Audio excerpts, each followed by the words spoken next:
Okay, I basically was noting that he answered his own question when the question was proposed. This is what I heard, and this is how I'm responding. He stated that he's struggling with moving from demo to live trading, but then immediately in the next sentence says, "I'm struggling to stick to one model and one approach," and that is the answer that he has to find. He has to find what model he's going to utilize. Pick one PD array, and what I was going on about was I have 81 of these things, and, and it's not required for you to know all of them. If I just would have taught just the fair value gap and never did anything else, you have more than is necessary. Like it's easy. It's easy to do that. What makes it hard is when I teach, and this is what I was bloviating about. Every time I teach something new in the comment section of my YouTube channel, I have people that'll say, "I'm struggling right now because I'm consistently profitable with this model, optimal trade entry 2022, what you taught with the silver bullet, or I'm doing, Caleb's model, or I'm doing Cameron's model, or my dog Piper's model," whatever it is that, it's recently released. The idea is they have found something that's working for them. And then I come out and I teach something new, a new PDRA, another model. And it's their loyalty as a student that is the problem, because they feel like the next new thing I'm going to teach is going to be better than everything before it. So don't waste any more time with what they're working with right now. Drop everything and go to this new shiny object. When in fact, that's not what I'm doing. I know that there's people still, they're actively trying to study. They're actively trying to do the things that I teach in the channel, but they don't feel comfortable with the one PD array for life. They don't know which one it is for themselves. And the common denominator is they don't spend enough time with one. Minimum 3 months. If you can't do that, don't try to learn from me. And I'm not trying to be condescending. I'm being sincere when I tell you that, because if you can't give yourself, not me, you're not giving me anything, give yourself 3 months of time studying, only visualizing price action through the lens of that one PD array. How often does it give you setups? How often is it delivering on the basis on which I teach the logic around it?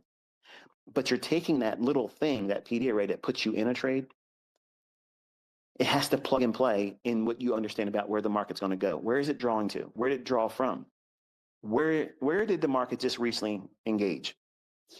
During the live session, I mentioned that the regular trading hours opening range gap high from February 4th, that 25,440 even, we were trading at 392. I said the next run is going to be up to the high of the regular trading hours gap from last Wednesday, February 4th. It ran right up there on the heels of meeting it, and then just went above it by a little bit, and then gave up the ghost and dropped like 90 to 100 handles. Then went all the way back up and failed to get to it again on the 10:31 a.m. Eastern 1 minute candlestick. I said during my response before we got knocked off, my question was being posed to him as, if you don't know when the market's likely to be low resistance or if it's in high resistance, that's going to be a struggling point too. So I have lots of comments that come to me from people that can do very, very well in demo, and then they go to try it in live.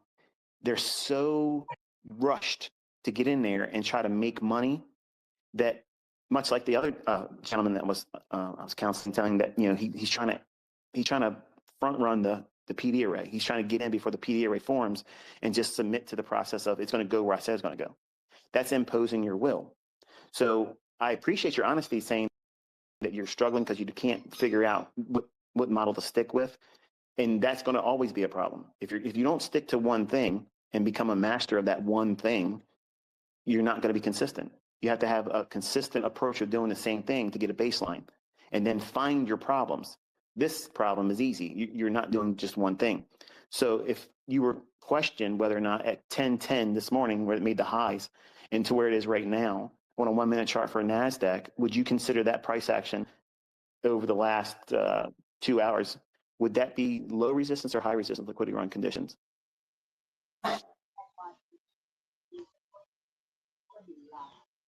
I'm asking the student that had Yeah. Who was the gentleman that was on here? And I'd love for him to answer. I don't know if he fell off or not, Michael. Okay. Is someone listening? And Yeah, I don't I know. would say low resistance. I would say low resistance. I'm not the one who asked the question, but I'll say low resistance. It's actually high resistance. And the reason why it's high resistance is because the candlesticks share a lot of the previous candlesticks ranges. So it's back and forth, chop, chop, chop, back and forth, chop, chop, chop. Then it breaks another low, and then it resumes back into a range, and it breaks another low and resumes into a range, and that's high resistance. So I've seen many people that have transitioned from demo into live, and this is the thing that kicks them in the rear end. This environment right here. Contrast that with the run that took place from the 948 low up to 1010. That was low resistance liquidity, where it's trying to get somewhere. It's very forgiving, even if you get slippage, even if you feel a little hesitation getting in, you don't actually enter on the PD array and it starts moving your favor because you want confirmation. When you're in low resistance characteristics, it's very forgiving. When you are in high resistance liquidity run conditions, even if you are trading with the PD array, you can get smashed because it'll come back inside the range that you think that you're leaving, and your stop loss, because you want to be real tight and short on risk, it's very easily consuming you, and it'll beat you up, even when you're right on the direction. Where did the market come from? It came from that relative equal high opening range gap high level I had in the live stream. And then it traded all the way back down to where? Sweeping the low side or the sell side liquidity pool I mentioned during the live stream. So there's two levels there that were mentioned, but it's not that all these runs here I would not be participant in because it's high resistance. It's stacking the odds of you being in a move that's clean, efficiently delivered, going to be very easy to reward you with your risk by getting you to your targets. It's going to resist that. That's what makes it high resistance liquidity run conditions. It'll go where you think it's going to go, but it's going to take a whole lot longer time. And it's like riding in a car with your kids, and they all want to know when you're going to get there, and you got 6-7 hours left, and the air conditioner just broke. It's terrible, and that's what it feels like trading in those environments. So I don't try to teach my students to try to trade in every environment. There's better times to do it, and if you don't have a model, if you don't know what you're looking for, if you haven't spent time with recognition between low resistance and high resistance conditions, all of these factors. So it's not like a one answer response that fixes it. You have to have a comprehensive understanding of what it is I've taught and try to crush that desire to get out there and try to make money right away. Because that's going to be a problem with all of us. We want to make money, right? But if you're trying to rush out there and just do something, and I'll trust my intuition. I'm going to look on the chart, and whatever I think if PDRA pops up, I haven't spent that much time with breakers, but it looks like there's one there because I want to get into a trade. You're going to see what you want to see, right? So you're fooled by randomness. Yeah. Yes, exactly. Yeah.